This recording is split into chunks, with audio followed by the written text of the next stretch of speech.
하나님의 말씀 보겠습니다. 신명기입니다. 신명기 32장 12절로 15절까지 보겠습니다.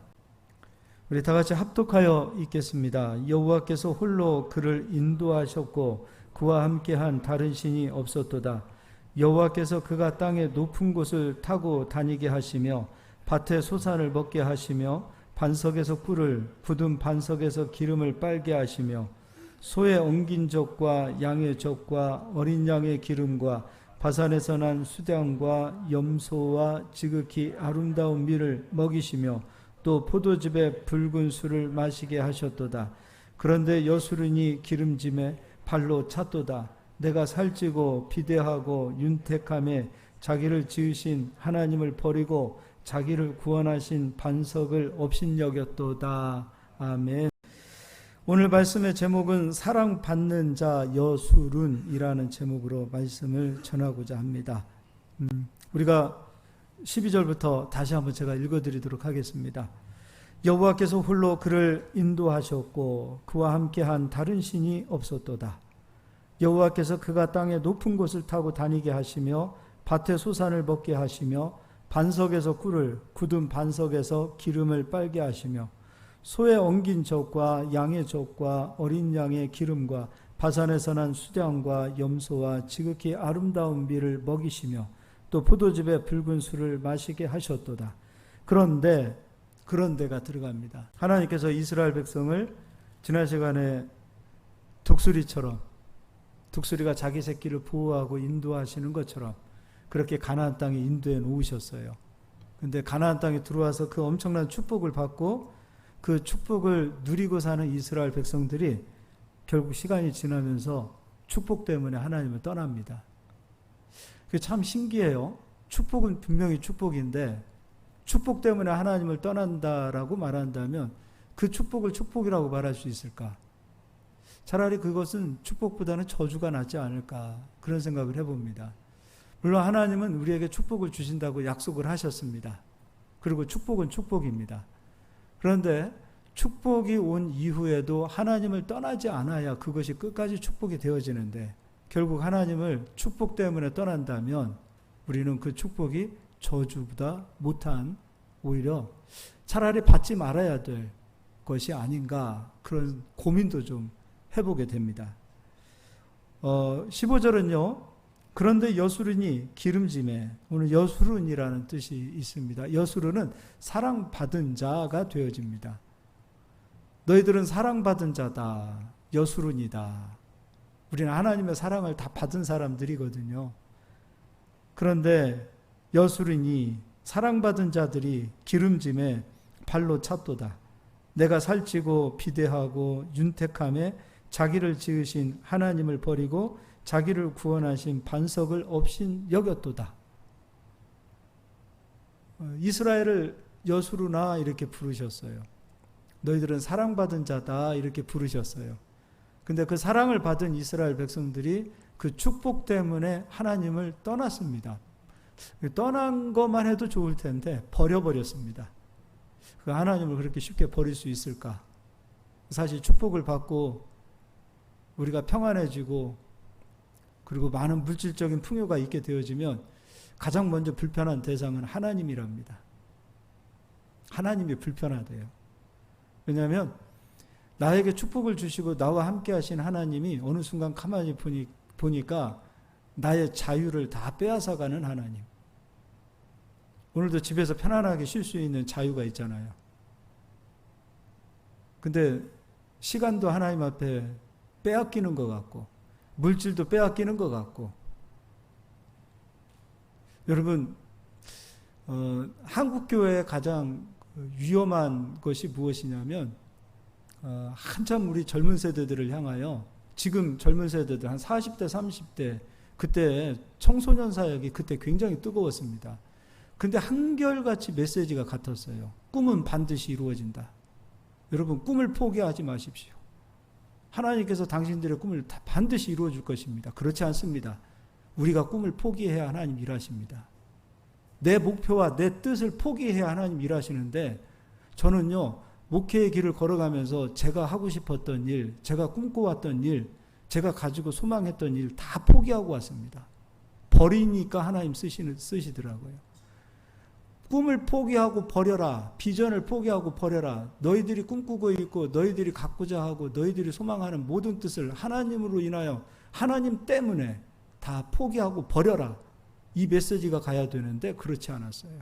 꿈을 포기하지 마십시오. 비전을 포기하지 마십시오. 결국은 누가 하나님이라는 거예요. 우리는 하나님 뜻 안에서 하나님 꿈 때문에 우리 꿈을 포기해야 되고 하나님 뜻 때문에 우리 뜻을 포기해야 되는데 그런 걸 가르치지 않았어요. 물론 꿈은 이루어집니다. 우리의 비전도 이루어집니다. 언제 이루어지기 시작하는가? 우리의 꿈을 포기하고 내려놓을 때, 우리의 뜻을 포기하고 내려놓을 때 이루어지는 거거든요. 근데 이 풍요 속에서는 메시지가 그렇게 혼탁하게 되어질 수 있어요. 요즘 젊은 세대들 30대 40대 교회 별로 없습니다. 다 자기 꿈을 쫓아가기 위해서 자기 비전을 이루기 위해서 다 교회를 떠나고 있는 실세가 되었어요. 그렇게 청소년 사역이 뜨거웠던 적이 없었습니다. 막 불타듯이 타올랐습니다. 다 떠나갔습니다. 다 떠나간 건 아니죠. 왜냐하면 자기 꿈을 이루는 데 있어서 하나님이 걸림돌이 되는 거예요. 자기 뜻을 이루기 위해서는 하나님의 뜻이 걸림돌이 되는 거예요. 그러니까 교회가 맞지 않는 거예요. 자기가 하나님인데 어떻게 하나님 뜻을 위해서 자기 뜻을 꺾을 수 있겠습니까? 하나님이 쓰시는 모든 사람들, 모세도 그렇고 다윗도 그렇고 그들은요, 자기 뜻이 꺾여지고 자기 꿈이 깨지고 자기 비전이 산산조각 날 때까지 하나님은 기다리셨어요. 자기 꿈을 포기하지 않기 위해서 가정을 희생시키고 사회를 희생시키고 교회를 희생시키지 않았습니다. 자기를 깨트려서 가정을 세우고 교회를 세우고 사회를 세우는 자들, 하나님은 그런 자들을 들어서 쓰시는 거예요.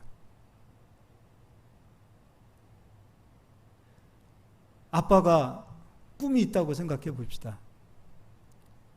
근데 당장에 처자식이 죽어가고 있고 굶어 죽고 있는데 그 꿈 때문에 땀 흘려 일하지 않고 일하는 것을 포기해버리고 그렇게 산다면 여러분, 그 하나님 뜻 같습니까? 하나님은 어떤 사람을 사랑하시냐면 지금 있는 자리에서 자기 꿈을 포기하고 자기 뜻을 포기하고 자기 비전을 포기하고 누구 때문에? 하나님 때문에. 그것을 내려놓고 하나님 앞에서 묵묵히 자기를 부숴나갈 때 하나님이 일하시기 시작하셨어요. 그게 하나님의 역사입니다. 목사님들도요, 그렇습니다. 그 뜻이 깨지고 꿈이 깨지고 그들이 가지고 있었던 그 모든 것들이 깨질 때까지 기다리십니다. 하나님은 우리의 뜻과 꿈과 우리의 비전들이 깨지기를 기다리세요. 여러분 한번 생각해 보세요. 여러분이 가지고 있는 꿈이 하나님의 꿈을 꺾고 있는 꿈은 아니지. 내가 가지고 있는 뜻이, 나의 뜻이 하나님의 뜻을 꺾고 있는 뜻은 아닌지, 내 뜻을 이루기 위하여 예배자의 자리를 포기해버리는 사람은 아닌지. 목회도 거창하지 않습니다. 주보 만들어야 되고요. 긴 시간 동안에 변화가 없어요. 아무런 거창하게 하나님이 나를 데려다 쓰실 것 같다. 그렇지 않습니다.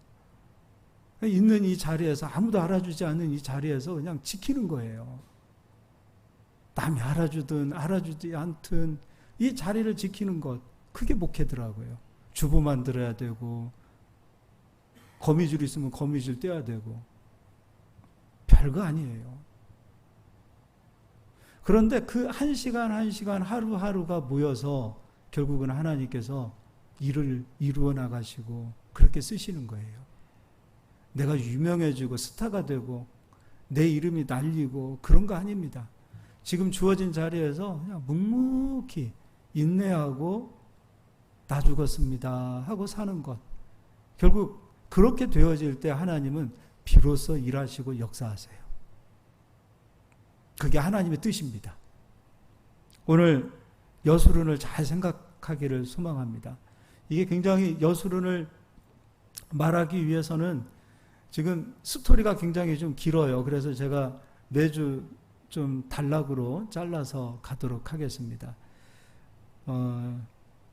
18절 한번 읽어볼게요. 제가 읽어드리겠습니다. 너를 낳은 반석을 내가 상관하지 아니하고 너를 내신 하나님을 내가 잊었도다.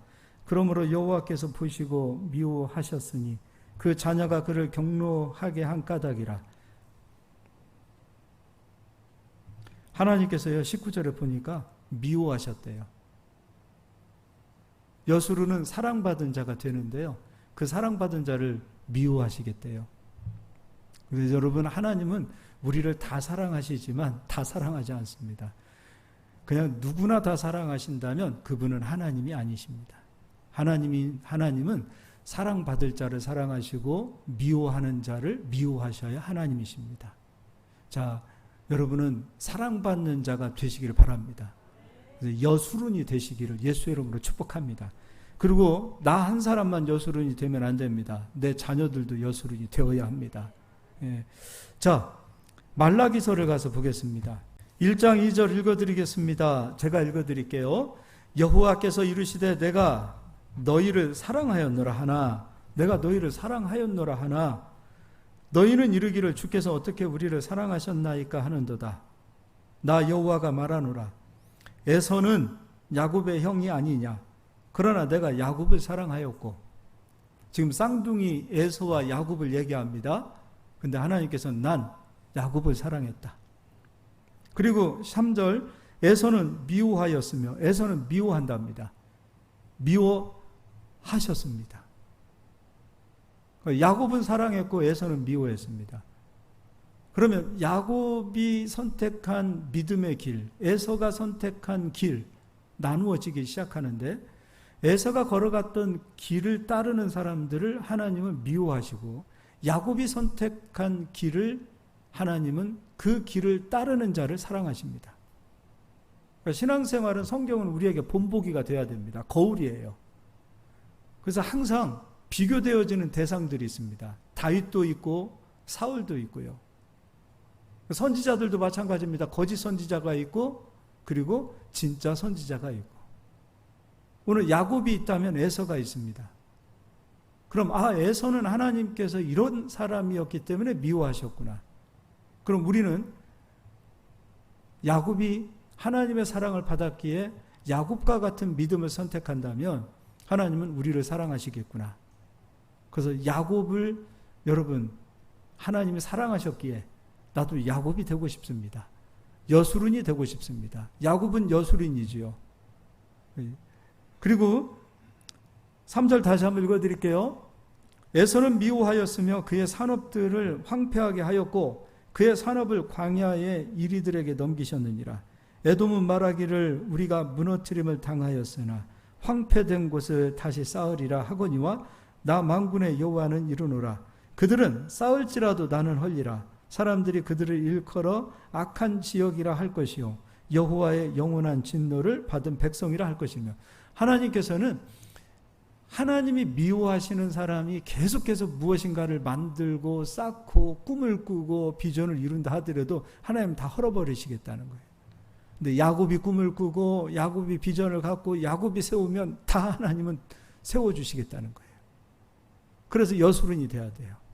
사랑받은 자가 돼야 돼요. 야곱이 걸어간 길을 선택해야 돼요. 자, 그럼 하나님은 왜 야곱을 사랑하셨는가? 그것을 가서 읽어보도록 하겠습니다. 창세기 가서 보겠습니다. 12장입니다. 12장 1절입니다. 여호와께서 아브라함에게 이르시되 너는 너의 고향과 친척과 아버지의 집을 떠나 내가 내게 보여줄 땅으로 가라. 아브라함에게 하나님께서 장자권의 언약을 주십니다. 아브라함아, 너 나 믿어. 그럼 내가 너에게 이러한 축복을 주리라.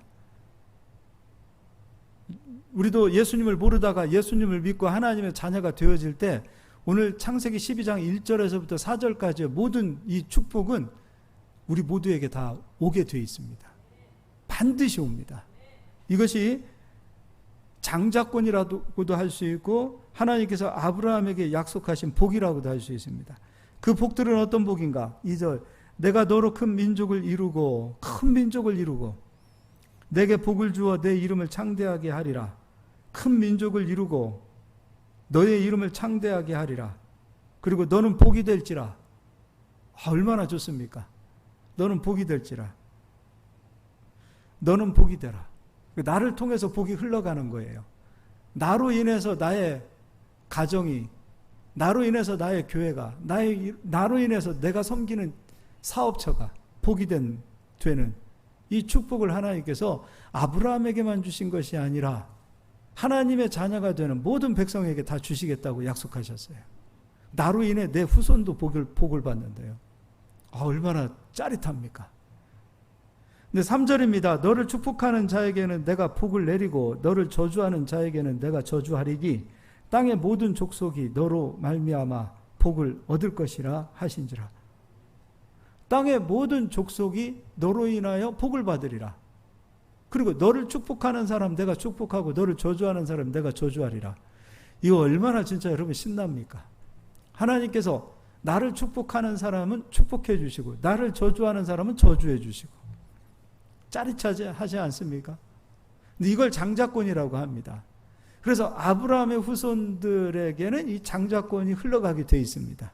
근데 누구에게 흘러가는가? 장자들에게 흘러갑니다. 장자들에게.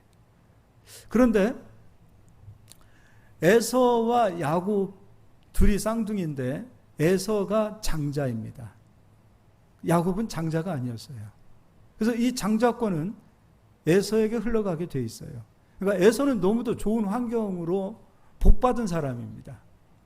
할아버지가 쌓은 그 축복, 아버지 이삭이 쌓은 그 축복, 그 모든 축복을 받았을 뿐만 아니라 하나님께서 주시는 축복의 약속이 에서에게 와 있습니다.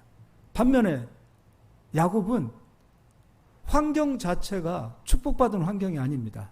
더군다나 에서는 강력한 힘을 가지고 있는 남자로서 말하면은 상남자와 같은 아주 거친, 멋있는 그런 힘도 센 그런 남자입니다.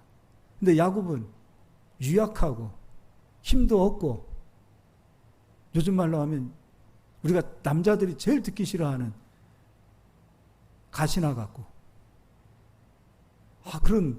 야곱은 그런 환경에서 태어난 사람이에요. 그런데도 아무리 좋지 않은 그런 환경 속에 있다 하더라도 하나님은 야곱을 사랑할 수밖에 없게 됩니다. 이제 그 이유는 조금 이따 설명하고요. 히브리서를 가서 보도록 하겠습니다. 12장 16절입니다.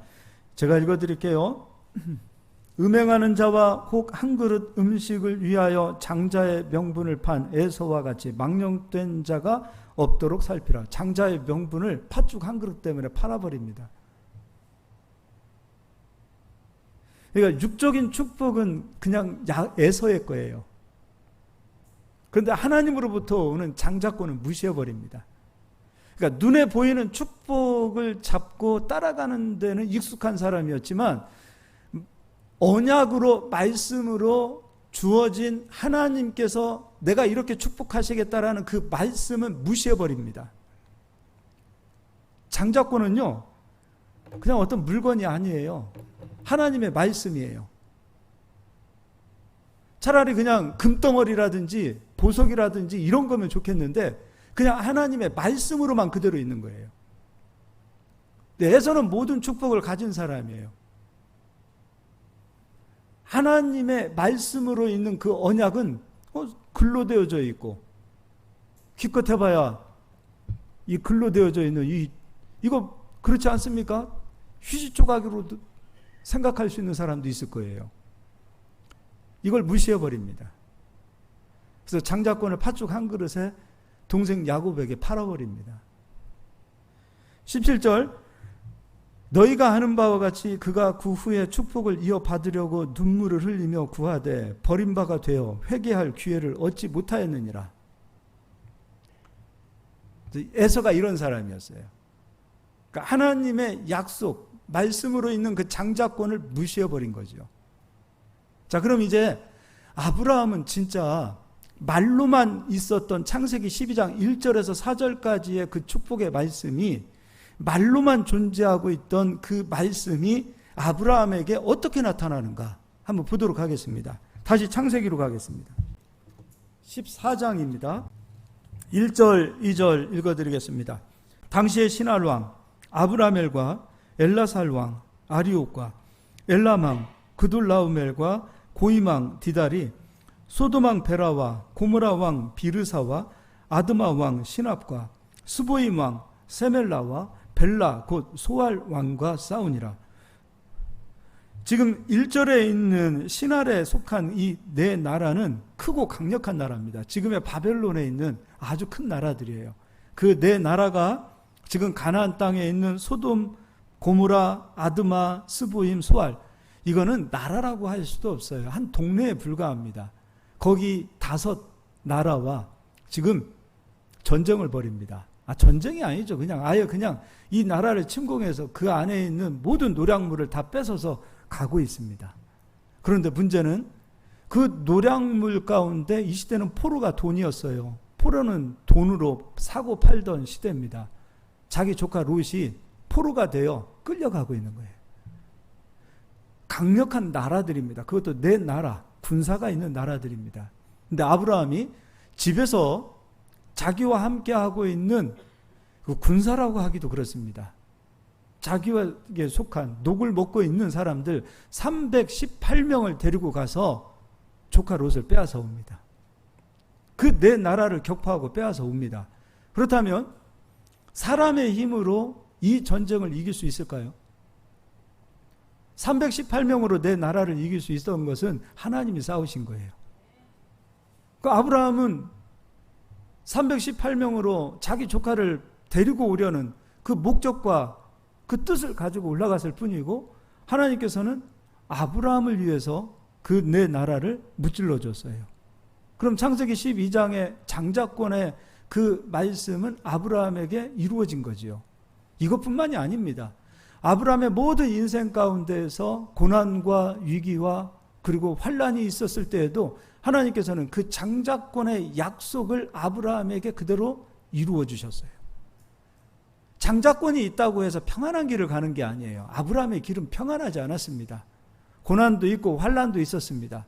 그런 그 고난과 환란 속에서도 하나님께서는 아브라함을 편들어 주셨고 이기게 하셨고 붙들어 주셨고 당신이 하신 그 약속의 말씀을 이루어 주셨습니다.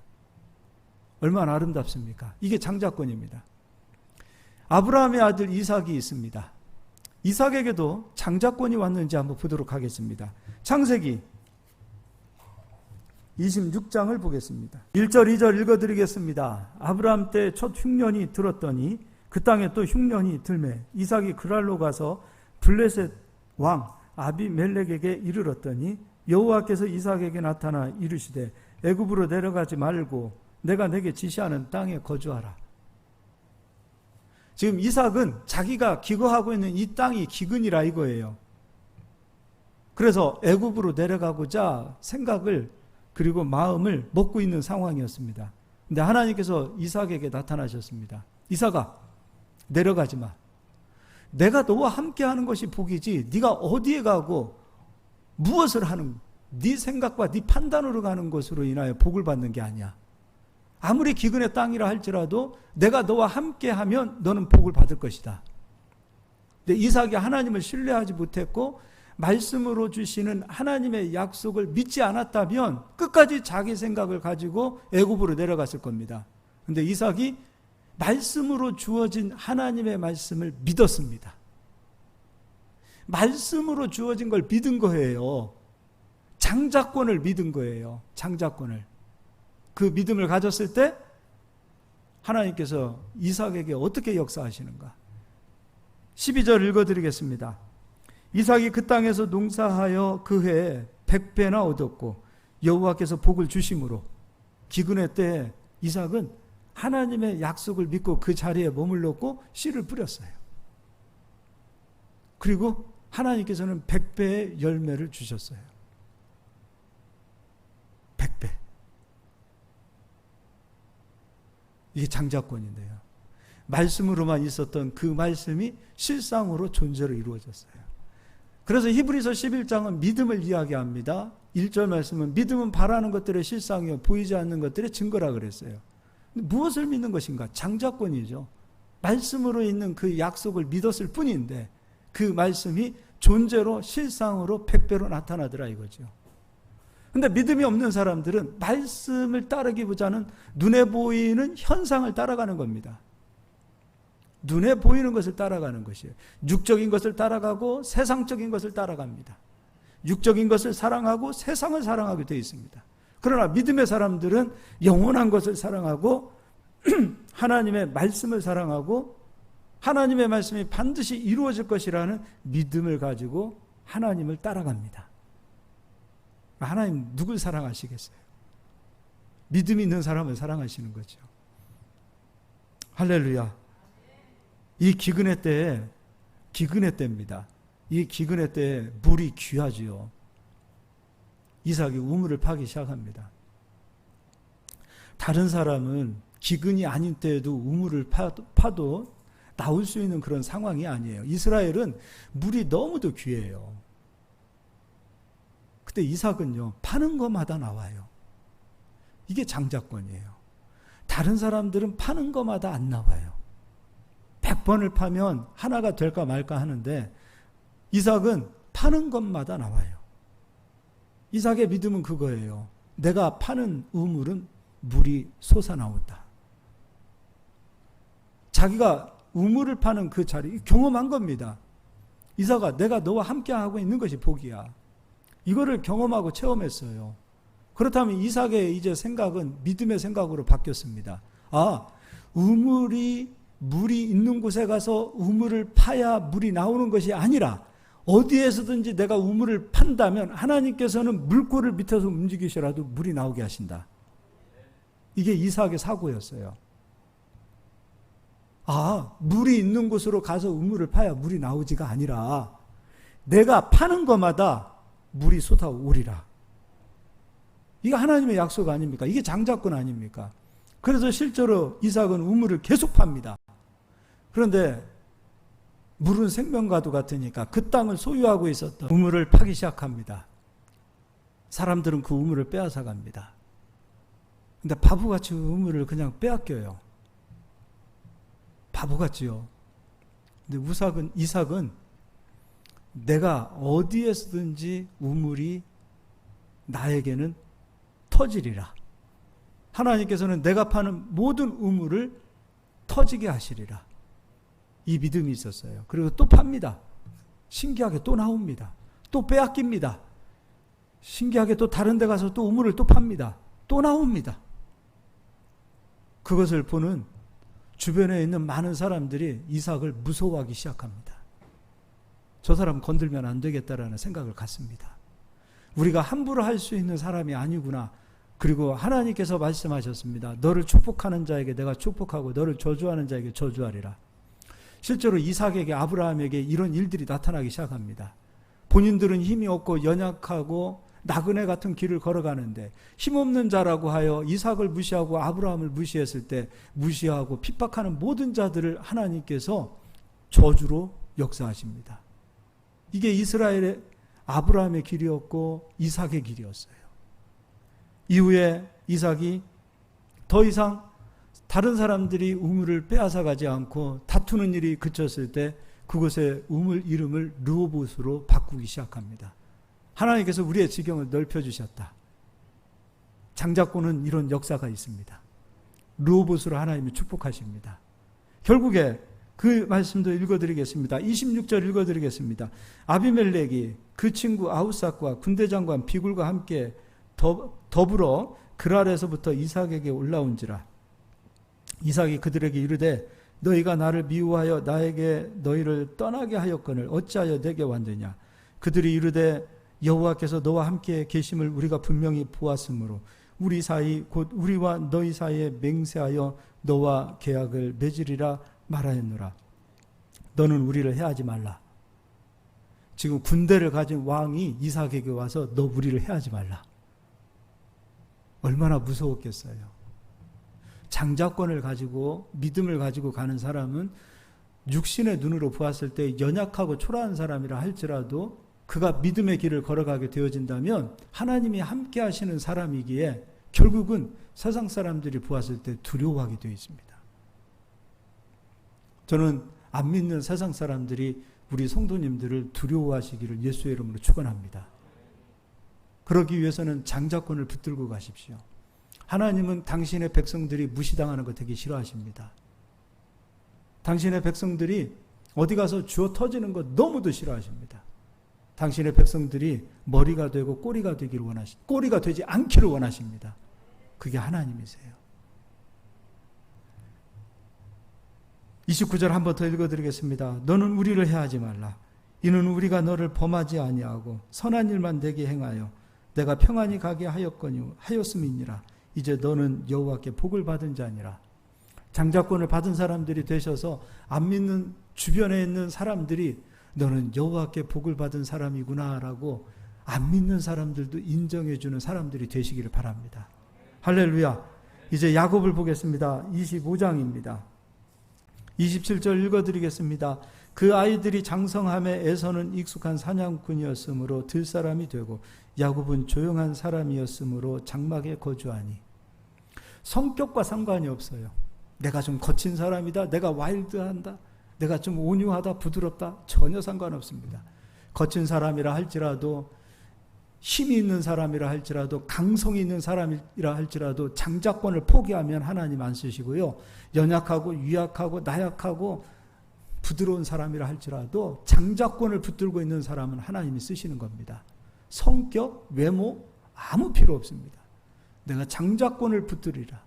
다른 그 어떤 것보다도 장자권만큼은 포기하지 않으리라. 그런 사람을 하나님은 사랑하시는 거예요. 28절 이삭은 에서가 사냥한 고기를 좋아하므로 그를 사랑하고 리브가는 야곱을 사랑하였더라. 야곱이 죽을 쑤었더니 에서가 들에서 돌아와 심히 피곤하여 야곱에게 이르되 내가 피곤하니 그 붉은 것을 내가 먹게 하라 한지라. 그러므로 에서의 별명은 에돔이더라. 야곱이 이르되 형의 장자의 명분을 오늘 내게 팔라. 에서가 이르되 내가 죽게 되었으니 이 장자의 명분이 내게 무엇이 유익하리요. 야곱이 이르되 오늘 내게 맹세하라. 에서가 맹세하고 장자의 명분을 야곱에게 판지라. 야곱이 떡과 팥죽을 에서에게 주매 에서가 먹으며 마시고 일어나 갔으니 에서가 장자의 명분을 가볍게 여김이었더라. 장자권은 에서 거였습니다. 아브라함이 이루어놓은 축복, 이삭 아버지가 이루어놓은 축복, 할아버지와 아버지가 이루어놓은 그 축복은 다 에서 거였어요. 에서는 부족한 게 없겠지요. 굳이 내가 장자권, 굳이 내 이 장자권, 내가 이거 뭐 있어봐요. 있으나 없으나 뭐 별반 다를 거 없지 않을까. 이런 생각 가졌을 것 같아요. 에서가 가졌던 생각. 장자권을 소홀히 여겼습니다. 어쩜 그렇게 오늘 본문 말씀 하나님의 축복을 받은 이스라엘 백성들이 그 축복을 받고 난 이후에 하나님을 버리고 떠나는 모습들. 자기가 떠나지 않았어요. 그냥 하나님을 버렸다고 표현하고 있습니다. 하나님을 그렇게 버려도 되는 대상으로 여길 수 있는지 버려버렸습니다. 에서와 똑같습니다. 지금 에서는 부족한 게 없어요. 아브라함이 이루어놓으신 그 축복, 아버지 이삭이 받아놓았던 그 축복, 눈으로 그것만 보기에도 행복했을 것 같아요. 그리고 자기는 건강해, 힘도 있어요. 남자답거든요. 얼마나 세상적으로 부족함이 없는 사람이에요. 말씀으로만 있는 장자권, 그게 가볍게 보인 거예요. 거기에 감춰진 능력과 비밀과 거기에 보화가 얼마나 숨겨져 있는지 모르는데 그건 우습게 봐버린 겁니다. 결국 장자권을 가볍게 여김으로 인하여 하나님은 에서의 후손을 버려버리십니다. 에서의 후손은 하나님께서 책임지지 않으세요. 야곱의 후손을 붙들어 주세요. 오늘 우리가 어떤 믿음의 길을 걷느냐에 따라서 나 한 사람, 나 일대 신앙생활 잘하고 여러분 그냥 떠나는 걸 원하십니까? 내 자식들이야 어찌되든 뭐 상관없습니까? 그럼 우리가 히스기야하고 뭐가 다릅니까? 내 대에 평안이 있으니 내 후대에 어떤 일이 있어도 난 상관하지 않겠다. 그런 소합향이 빠져있는 그런 기도를, 그런 믿음을 하나님 기뻐하시겠습니까? 우리 한 사람 예수님 잘 믿고 신앙생활 잘하고 내 자식 새끼들이 어떻게 되든 상관없습니다. 그런 마음으로 산다면 에서하고 우리가 뭐가 다릅니까? 야곱은 달랐어요. 야곱은 달랐습니다. 장자권을 받았을 뿐만 아니라 다시 한번 하나님으로부터 확인받고 싶은 간절한 마음에 야곱은 하나님과 밤새 씨름하면서 하나님 나에게 복을 주시지 않으면 절대로 하나님 놓지 않겠습니다. 그도 이미 그때는 엄청난 복을 받은 사람이었거든요. 물질적으로. 근데 무슨 복이 또 남아있어서 하나님 복을 주세요. 그때 하나님께서 야곱에게 너의 이름이 야곱이 아니야. 이제부터 너의 이름은 이스라엘이야. 너는 하나님과 겨루어서 싸워서 이긴 사람이야. 너의 후손들을 내가 붙들어 주리라. 이게 야곱이 걸어갔던 길이에요. 그러니까 영원한 것을 믿은 사람이에요. 영원한 하나님의 말씀을 믿은 사람이었어요. 영원한 그 말씀의 가치를 귀하게 여긴 사람이 야곱이었어요. 하나님 사랑할 만하지 않겠습니까? 우리도 이런 분들이 되셔야 합니다.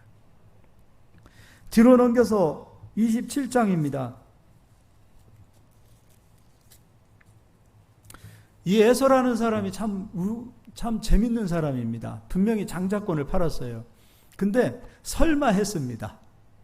이 장자권이 설마 야곱에게 가겠어? 그러니까 사실 에서가 나쁜 놈이에요. 팔았으면 판 건데 나중에 아버지 이삭이 야곱에게 축복할 때에 그 축복이 끝나고 난 이후에 방성되고 가면서 울어요. 그 얘기는 설마 이 장자권이 야곱에게 넘어가겠어? 라고 생각을 했던 거예요. 그런데 하나님께서는요, 작정하시고 장자권을 야곱에게 옮겨버리십니다. 여러분 설마 하지 마세요. 설마 나에게 그런 일이? 그 예서 같은 사람의 특징이에요. 이삭이 이제 에서와 야곱에게 축복을 하기 위하여 너희들이 내가 즐기는 별미를 좀 만들어 와라. 거두절미하고 야곱이 형 에서를 대신해서 아버지의 별미를 좋아하시는 별미를 만들어서 이삭에게 가져다 주고 이리 와라 야곱아. 그리고 이삭이 야곱에게 축복을 합니다. 그런데 하나님께서 아브라함에게 주셨던 그 장자권의 축복을 야곱에게 그대로 축복해 줍니다. 그래서 야곱은 장자권을 받은 사람이 돼요. 27절입니다. 그가 가까이 가서 그에게 입맞추니 아버지가 그의 옷에 향취를 맡고 그에게 축복하여 이르되 내 아들의 향취는 여호와께서 복 주신 밭의 향취로다. 하나님은 하늘의 이슬과 땅의 기름짐이며 풍성한 곡식과 포도주를 내게 주시기를 원하노라. 만민이 너를 섬기고 열국이 내게 굴복하리니 내가 형제들의 주가 되고 내 어머니의 아들들이 내게 굴복하며 너를 저주하는 자는 저주를 받고 너를 축복하는 자는 복을 받기를 원하노라. 하나님께서 아브라함에게 하셨던 그 장자권이 지금 이삭에게 갔고 이삭에게 있는 그 장자권이 지금 야곱에게 흘러왔어요. 원래는 이 축복을 누가 받아야 되냐면 에서가 받기로 되어 있어요. 근데 에서는 장자권을 가볍게 여겼어요. 야곱은 땅에 있는 것보다 영원한 것을 사모했어요. 장자권을 사모했어요. 그 사모하는 자의 것이에요. 그래서 잠언서에서는요, 너희는 진리를 사고 팔지 말라 그랬어요. 진리는 사모하는 자의 것이에요. 장자권은 사모하는 자의 것이에요. 땅의 것이 아니에요. 영원한 것, 눈에 보이는 것, 만질 수 있는 것이 아니에요. 하나님의 말씀을 사모하는 거예요. 이삭이 축복하기를 마치고 에서가 돌아옵니다. 30절 이삭이 야곱에게 축복하기를 마침에 야곱이 그의 아버지 이삭 앞에서 나가자 곧 그의 형 에서가 사냥하여 돌아온지라. 그가 별미를 만들어 아버지에게로 가지고 가서 이르되 아버지여 일어나서 아들이 사냥한 고기를 잡수시고 마음껏 내게 축복하소서. 그의 아버지 이삭이 그에게 이르되 너는 누구냐? 그가 대답하되 나는 아버지의 아들 곧 아버지의 맏아들 에서로소이다. 이삭이 심히 크게 떨며 이르되 그러면 사냥한 고기를 내게 가져온 자가 누구냐? 내가 오기 전 내가 다 먹고 그를 위하여 축복하였은즉 그가 반드시 복을 받을 것이니라. 이삭도 믿음이 대단한 사람이죠. 자기가 한 말은 반드시 이루어진다. 자기가 지금 야곱에게 축복했거든요. 근데 그 축복한 말을 다시 바꿀 수 없다는 것, 반드시 이루어진다는 그 믿음을 이삭도 가지고 있었어요. 이때 에서가 어떤 행동을 하는가 볼게요. 34절. 에서가 그의 아버지의 말을 듣고 소리질러 슬피 울며 아버지에게 이르되 내 아버지여 내게 축복하소서 내게도 그리하소서. 크게 소리질러 울었다는 것은 에서도 장자권을 원한 겁니까? 원하지 않은 겁니까? 지금 장자권을 빼앗기고 난 이후에 크게 지금 방송대국하면서 지금 소리를 지르고 억울해서 막 지금 악을 쓰고 있습니다. 그 얘기는 장자권을 자기가 팔았지만 설마 이 장자권이 야곱에게 가겠어? 그리고 본인도 이 장자권에 대한 욕심이 없었던 게 아니에요. 장자권에 대한 욕심이 있었어요. 누구나 다 하나님이 주시는 축복을 다 원합니다. 다른 말로 하나님이 주시는 축복에 대한 욕심이 없는 사람은 아무도 없습니다. 그러나 가볍게 여기는 사람이 있고 그것을 귀하게 소중히 여기는 사람이 있을 뿐입니다. 누구나 다 하나님이 주시는 축복을 다 원합니다. 에서도 원했어요. 그리고 설마 이 장자권이 야곱에게 가겠어? 그러나 이 일은 하나님께서 작정하시고 장자권을 야곱에게 옮겨버리십니다. 하나님의 그 귀하고 소중한 그 말씀을 가볍게 여기는 사람에게 하나님은 맡기지 않으세요. 하나님의 축복을 가볍게 여기는 사람에게 하나님은 축복을 맡기지 않으세요. 하나님의 것을 귀하고 소중히 여기는 사람에게 하나님이 역사하세요. 여러분 사명도 마찬가지입니다. 교회에서 일하는 이 작은 일들 가볍게 여기는 사람들 떼대 보십시오. 하나님께서 옮겨버리십니다. 아무리 작은 일이라 할지라도 그 작은 일을 귀하게 소중히 여기는 사람들을 하나님은 귀하게 여기시는 분이세요. 그렇지 않아요? 교회 와서 여러분 일하는 일들이 거창한 일들입니까? 청소하는 일이고요. 쓰레기통 비우는 일이고요. 그리고 섬기는 일이고요. 형제들 돌보는 일이에요. 사랑하는 일이에요. 다른 거 아니에요. 같이 떡을 떼고 나누고 기쁘고 나누는 일들이에요. 이 일을 귀하게 여기시는 분이 있고 가볍게 여기시는 분들이 있어요.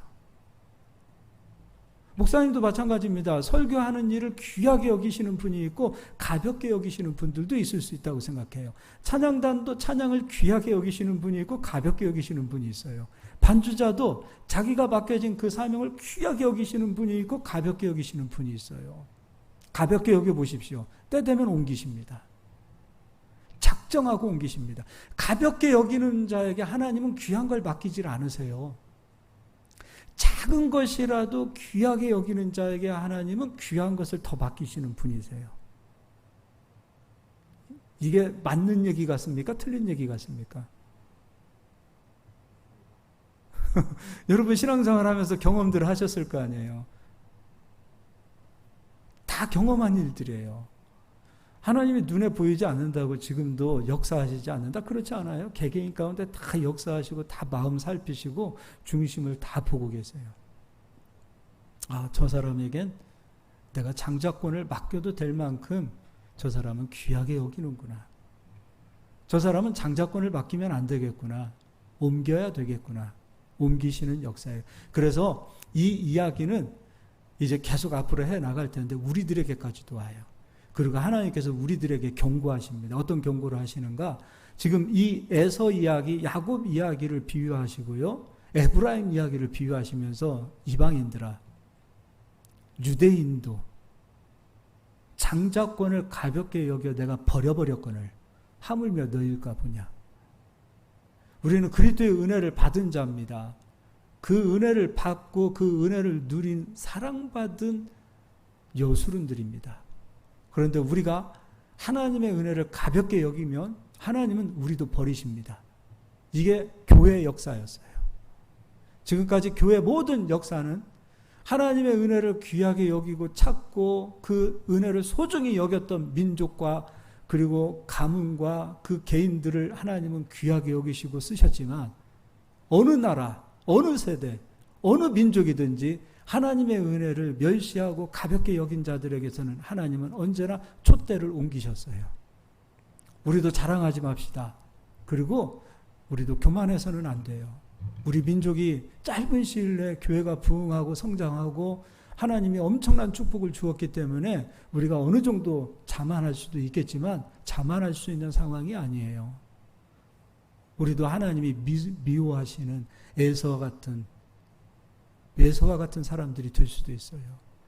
그렇지 않기 위해서는 귀하게 우리는 하나님을 여기시고 하나님께서 주시는 작은 일들도 소중히 여기는 저희 모두가 되기를 예수의 이름으로 축원합니다. 창세기 30장 한 읽어보고 가도록 하겠습니다. 자, 삼촌이라네. 야곱이 삼촌의 집에 갑니다. 형 에서가 자기를 미워하고 자기를 죽이려 한다는 얘기를 듣고 형 에서를 피해서 지금 삼촌이 있는 라반에게 갑니다. 거기에서 두 딸을 위해 16년을 일하고 삼촌의 양떼를 6년을 쳐서 총 20년을 일하기 시작합니다. 속은 거지요. 삼촌 라반이 굉장히 나쁜 사람이에요. 야곱을 완전히 머슴처럼 여기고 그렇게 사용했습니다. 그런데 신기한 걸 보기 시작해요. 야, 저 야곱이라는 사람이 양을 치면 양이 번성하게 되네. 이걸 라반이 보는 거예요. 그래서 이제 서로 야곱이 삼촌에게 이런 제의를 합니다. 삼촌, 내가 삼촌을 위하여 이렇게 지금까지 열심히 일을 했는데 나의 몫은 무엇입니까? 그때 아롱지고 점 있는 것, 그런 것들은 제 것으로 하고 그렇지 않은 것은 다 삼촌 겁니다. 근데 야곱이 새끼가 뵐 때쯤 되면은 버들나무도 갖다가 그 새끼 베는 그 시점에 그렇게 비춰주고 그 시간이 지나면 튼튼한 양, 건강한 양이 날 때는 야곱이 말한 대로 다 아롱지고 점 있는 그런 것들만 다 야곱의 것이 되는 거예요. 그럼 우리가 이걸 생각해 보았을 때 라반은 말도 안 되는 제의를 야곱이 했을 때 저는 바보 아니야? 이렇게 생각했을 거예요. 그런데 하나님이 도우시기 시작해서 야곱을 축복하세요. 그래서 삼촌 라반의 양은 점점점 기울어지고 야곱의 양은 창대하게 되어져요. 계약 조건은 지금 야곱이 굉장히 안 좋은 그런 조건임에도 불구하고 하나님께서 역사하셔서 야곱을 창대하게 하셨어요. 이것도 왜 이런 현상이 나타날까? 장자권이 누구에게 있기 때문이에요? 야곱에게.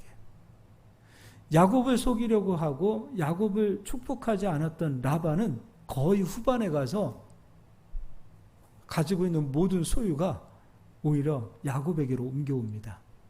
너를 축복하는 자에게 내가 축복하고 너를 저주하는 자에게 저주하리라. 적어도 우리는 이런 믿음이 있어야 돼요. 나를 축복하는 사람은 하나님이 복을 주신다라는 믿음. 나를 저주하는 사람은 하나님이 저주하신다라는 믿음. 여러분 이 믿음 있으십니까? 이거 있어야 장자권이 있는 거잖아요. 그리고 내가 어디에서 무엇을 하든지 이삭이 어디에서든지 우물을 파도 우물이 나왔고 기근의 때에도 씨를 뿌려도 100배의 열매의 농사가 이루어졌고 야곱도 마찬가지죠. 장자권이 왔다면 아브라함에게 역사하신 축복이 이삭 아버지에게 온 것처럼 나에게도 온다. 이게 야곱이 가진 믿음이에요. 그러니까 야곱이 제시해요. 너무도 좋지 않은 조건으로 이렇게 합시다라고 야곱이 제시해서 계약을 합니다. 바보지요. 그런데 그 환경 속에서도 하나님은 야곱을 복되게 하셨고 축복하셨습니다. 그게 장자권입니다. 네가 무엇을 하든 어디에 가든 내가 너에게 축복으로 함께하리라. 내가 너를 위해 싸워주리라. 너는 복이 되리라. 너로 인하여 모든 민족이 복을 받으리라. 이런 복이 장자권의 복이에요. 이들을 하나님이 사랑하시는 거예요. 그래서 한번 읽어보도록 하겠습니다. 7절이겠습니다. 31장 7절입니다. 그대들의 아버지가 나를 속여 품삯을 10번이나 변경하였느니라. 그러나 하나님이 그를 막으사 나를 해치지 못하게 하셨으니 그가 이르기를 점 있는 것이 내 싹이 되리라 하면 온 양떼가 낳은 것이 점 있는 것이요 또 얼룩무늬가 있는 것이 내 싹이 되리라 하면 온 양떼가 낳은 것이 얼룩무늬 있는 것이니 하나님이 이같이 그대들의 아버지의 가축을 빼앗아 내게 주셨느니라. 그 양떼가 새끼 뵐 때 내가 꿈에 눈을 들어 보니 양떼를 탄 수량은 다 얼룩무늬 있는 것과 점 있는 것과 아룽진 것이었더라. 할렐루야. 이 얼마나 재밌습니까? 그래서 신앙생활은 재밌습니까? 재밌습니까? 재밌어야 돼요. 장자권이 오면 재밌어요. 에서는 온통 이제 그 수많은 축복을 받았다 하더라도 에서의 삶은 여기에서 끝나버립니다. 하나님은 간섭하지 않으세요. 야곱과 에서가 만나는 장면 그 정도 하나 딱 에서 이야기하고 에서를 하나님은 뒤도 돌아보지 않습니다. 하나님께서 함께 하시는 사람들은 다 장자권을 사모하고 영원한 것을 사모하고 말씀을 귀하게 여긴 사람들이었습니다. 하나님 하신 말씀은 반드시 나에게 이루어진다. 눈에 보이지 않는다고 해서 하나님을 무시해서는 안 됩니다. 멸시해서는 안 됩니다. 하나님이 주시는 생명의 말씀을 가볍게 여기시지 않기를 예수의 이름으로 축원합니다.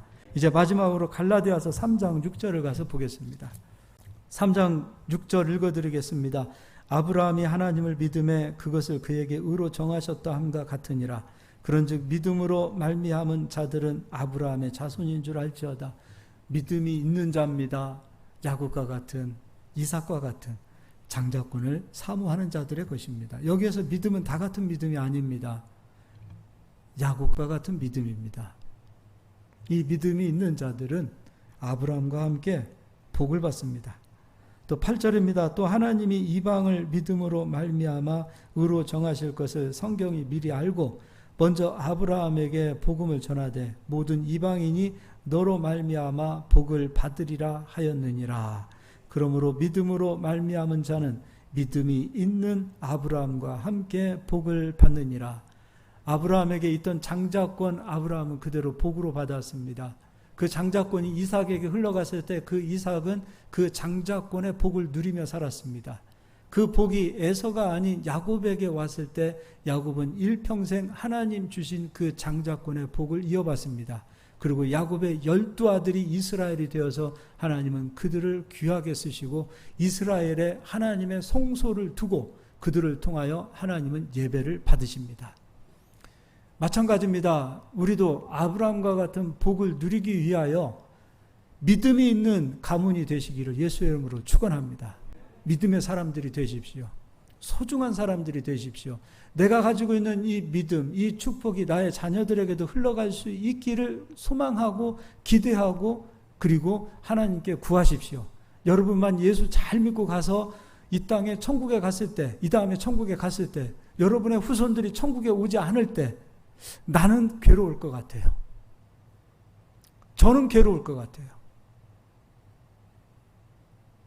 괴로울 것 같아요.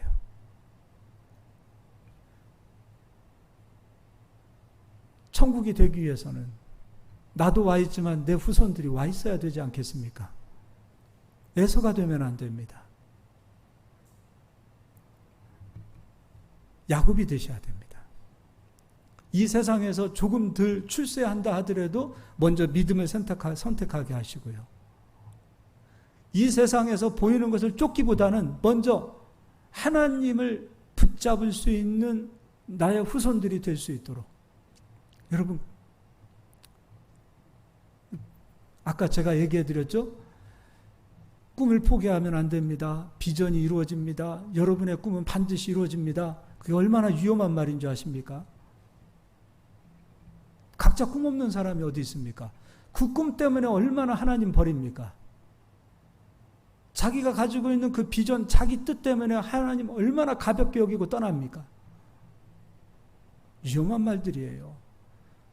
우리는 자녀들에게 너 꿈을 위해서, 네가 가지고 있는 꿈을 하나님 때문에 포기해봐, 버려봐, 내려놔봐, 그렇게 얘기할 수 있어야 돼요. 할 수 있습니까?